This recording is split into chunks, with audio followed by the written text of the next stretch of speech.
The sun had barely slipped beneath the jagged Arizona horizon when Mike Dawson finished locking the corral. The evening sky burned with streaks of copper and dusty violet, the kind only the desert could paint.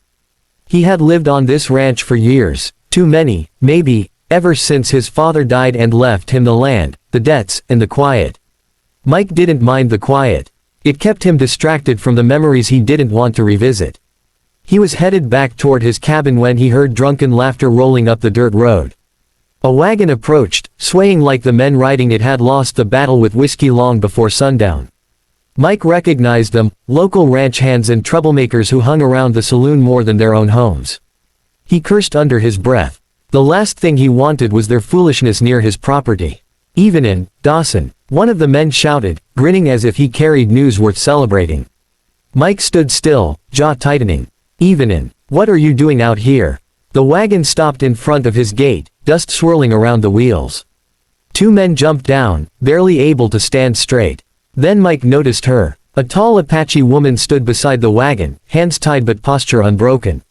Her long dark hair was wild from the wind, her eyes sharp as flint, watching everything and nothing at once.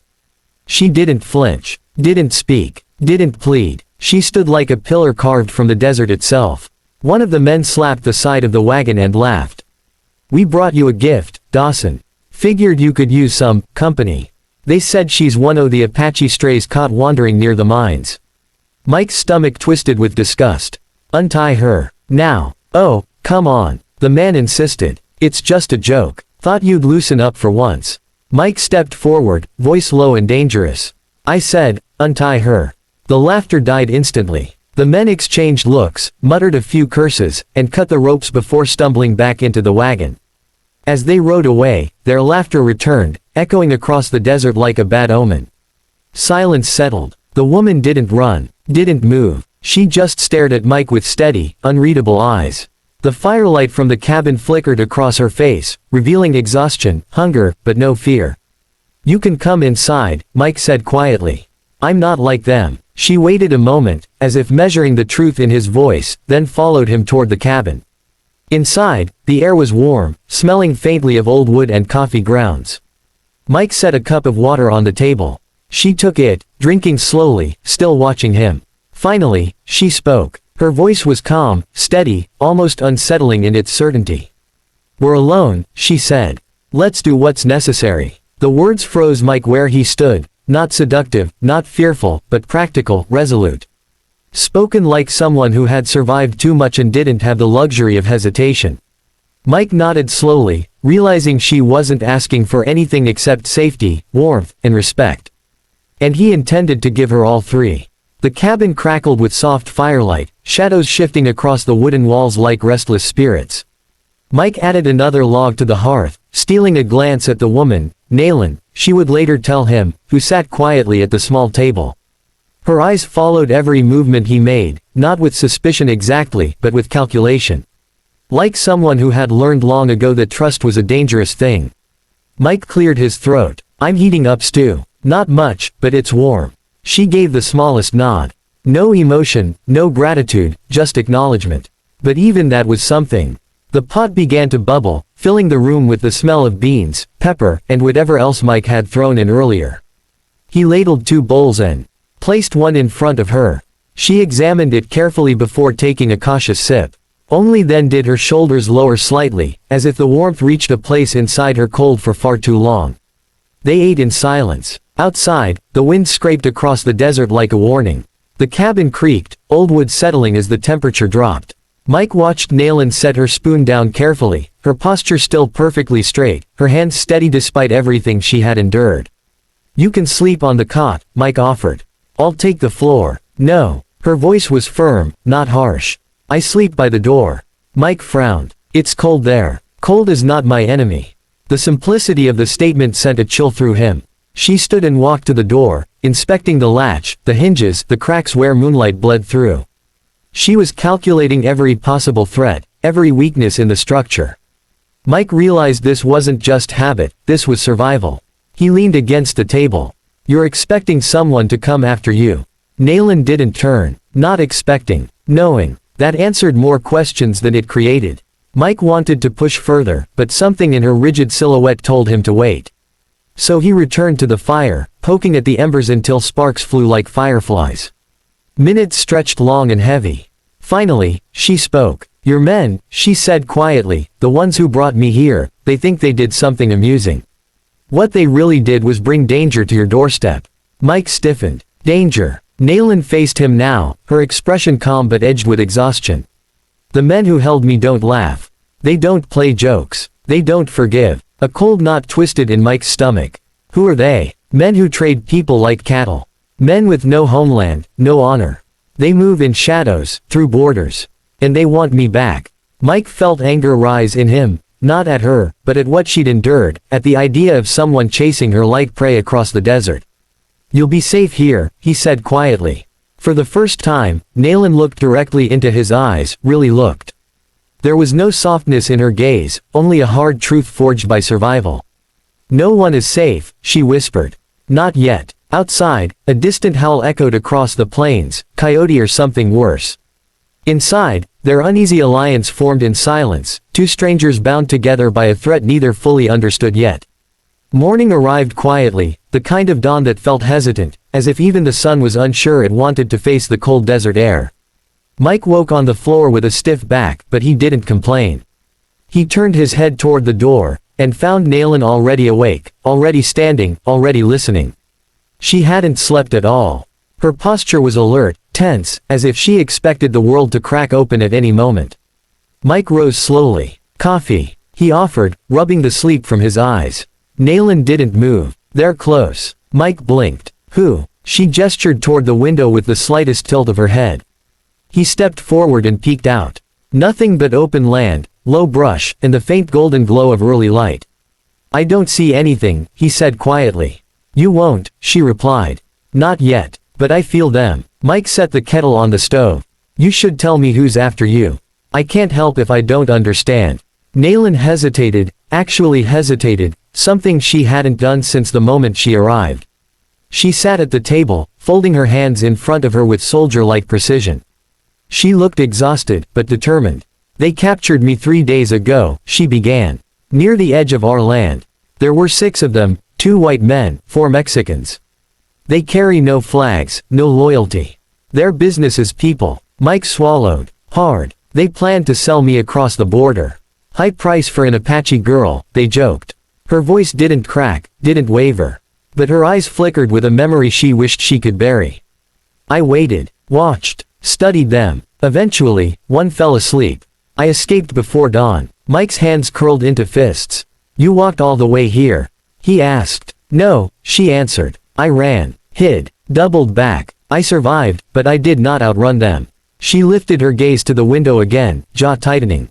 "They track like wolves. They don't give up." A sudden breeze rattled the cabin door, and Mike saw her flinch, not out of fear, but out of readiness. She was prepared to fight or flee at any moment. He poured 2 cups of coffee, though she only wrapped her hands around hers without drinking. "Why didn't you go to Fort Lowell?" he asked. "Too far," she replied. "They were too close. And I did not expect," her voice softened for the first time, "to find your men. The ones who delivered me." Mike grimaced with shame on behalf of the town he lived near. "They didn't know," he muttered. "They're idiots, not criminals." "Idiots cause trouble too," she said plainly. "But you," she paused, studying him with those sharp, unblinking eyes. "You did not treat me as they did. That is, unexpected." Before Mike could answer, a sound sliced through the quiet morning.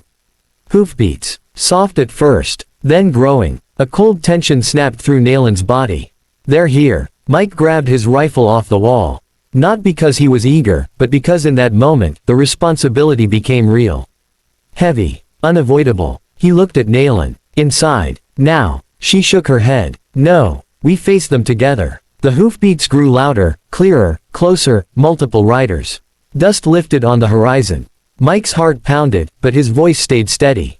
"Whoever they are, they're not taking you." Nayland exhaled slowly, like she'd been waiting for someone to say that. And outside, the desert braced itself for confrontation. The hoofbeats rolled toward the ranch like incoming thunder, each strike of the horses' hooves vibrating through the dust. Mike stepped onto the porch, rifle in hand, while Nayland positioned herself beside the window, eyes narrowed, tracking every movement outside. She didn't cower. She didn't hide. She measured the threat like a warrior preparing for a final test. The riders emerged from the heat-blurred horizon, 4 men on dark horses, dusty coats, rifles strapped across their backs. Men who rode with the confidence of predators. The lead rider slowed first, raising a hand to halt the others. His horse pawed the ground, impatient as its master. Mike recognized the look in their eyes. Hard, calculating, men who were used to getting what they came for. The leader spit into the dirt.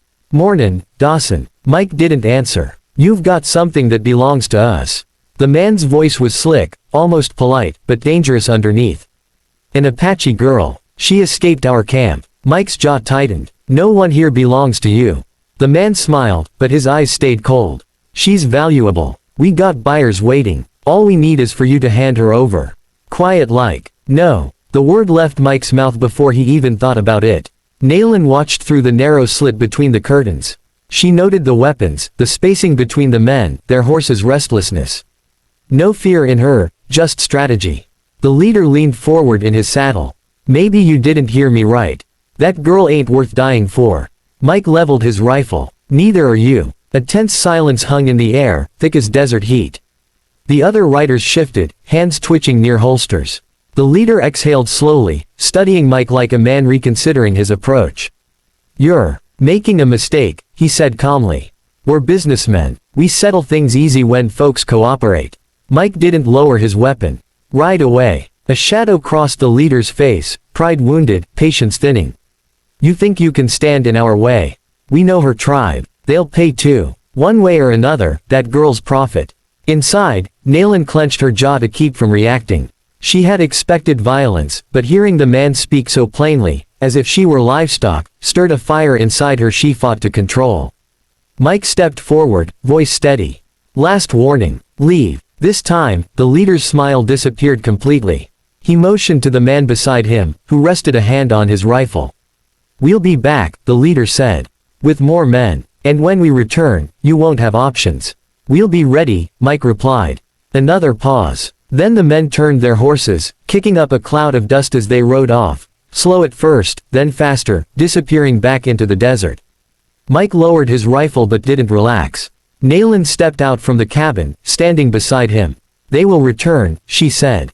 "I know. You risk too much." Mike looked at her, really looked. "Some things are worth the risk." For the first time, Nayland's eyes softened, not with weakness but with recognition. Respect. The wind shifted, carrying the lingering echo of hoofbeats. The standoff was over. But the real battle was just beginning. After the riders disappeared beyond the ridge, the desert fell silent again, too silent. Not peaceful, but waiting. The kind of quiet that warned of storms yet to come. Mike kept the rifle in his hands long after the dust settled, scanning the horizon for any sign of return. Nayland stood beside him, arms crossed, eyes following the path the riders had taken. Her breathing was steady, but her mind was racing. Mike could practically feel it. "They won't stay gone," she said quietly. "No," Mike agreed. "They'll bring 6, maybe 10 next time." "Let them bring 20, he replied. "We'll fight." She turned sharply. "No, you cannot fight them all. You shouldn't fight any. This is my burden, not yours." Mike met her gaze. "You're under my roof. That makes it my problem." For a moment, the tough, unbreakable facade in Nayland's eyes flickered with something softer. Gratitude. Guilt. Both. But it vanished as quickly as it appeared. "We have to leave," she said. Mike sighed. He'd known those words were coming. "Where?" "Fort Lowell." Mike's eyebrows rose. "That's nearly a day's ride." "On their fastest horses," she said. "On your wagon, longer. But it's the only place I know where they won't follow. My mother's brother serves as a scout there. He will help us." Mike looked over his shoulder at the ranch, his land, his father's land, the only home he had left. He'd spent years holding it together, fighting storms, debts, loneliness, but this threat was different. This wasn't something a man could fix with hard work and a strong back. "You sure you trust them?" he asked. "I trust family," she answered simply. That was more than enough for Mike.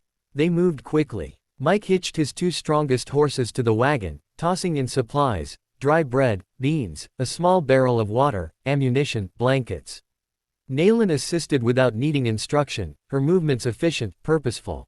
She checked the wheels, the harness, the saddle straps. She moved like someone raised on the land, someone who understood the desert better than most men ever would. As Mike secured the last crate, he caught her watching him. "What?" he asked. "You're not like the men in your town," she said. "Is that good or bad?" A ghost of a smile touched her lips. "Good." They climbed into the wagon. Mike took the reins but waited, giving her time to look back at the ranch one last time. Surprisingly, she didn't. Instead, she fixed her eyes on the path ahead. As the wagon rolled forward, rattling across the dry earth, the sun climbed higher, lighting their route in harsh gold.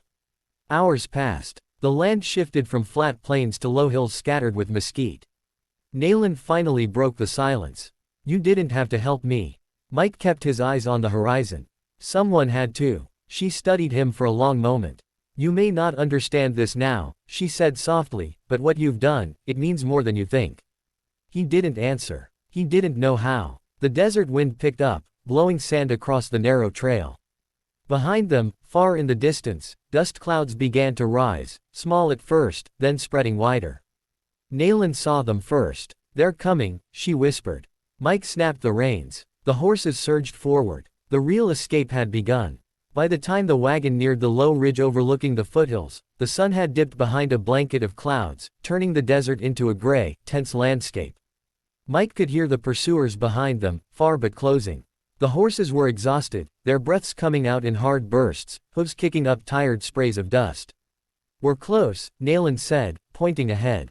"My people are just beyond this ravine." Mike guided the wagon down the narrow slope, wheels scraping rock.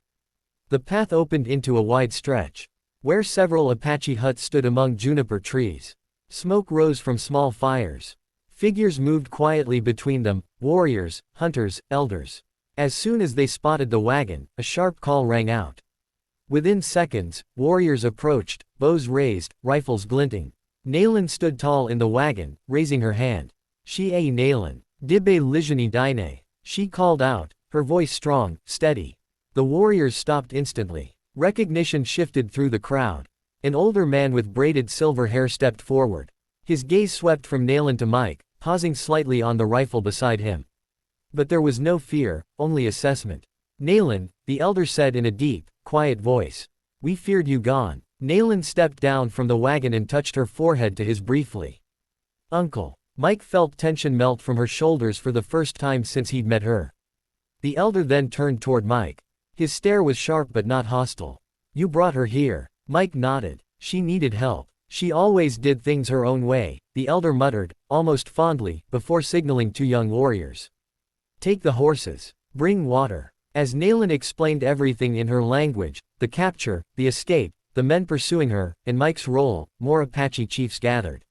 Each listened with stoic intensity. When she finished, the eldest chief, a tall man with weathered skin and a hawk-like gaze, stepped forward.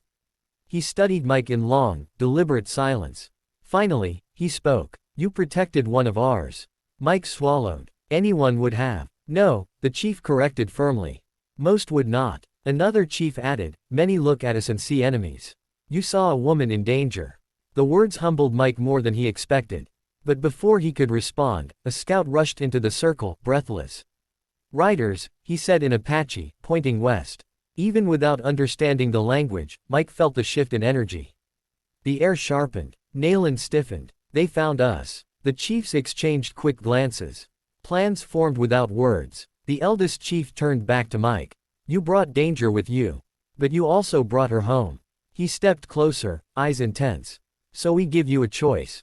Mike frowned. "A choice. You may leave now," the chief said, "and take a safe escort back to your land. Our warriors will protect you until you are far from threat." He paused. "Or you may stay among us, as ally, friend, and brother to our people." The words hit Mike like a blow. Stay. Among them. It was more trust than he had ever expected. Naylin stood at the chief's side, watching him with an expression Mike couldn't fully read, hope, perhaps, mixed with uncertainty. The chief continued, "But understand, Dawson, if you choose to stay, your life will no longer be the one you knew." The desert wind fell still. The camp waited. And for the first time in years, Mike felt his heart pulled somewhere other than the ranch, other than loneliness, other than survival. He met Naylin's eyes. and knew this choice would shape everything to come.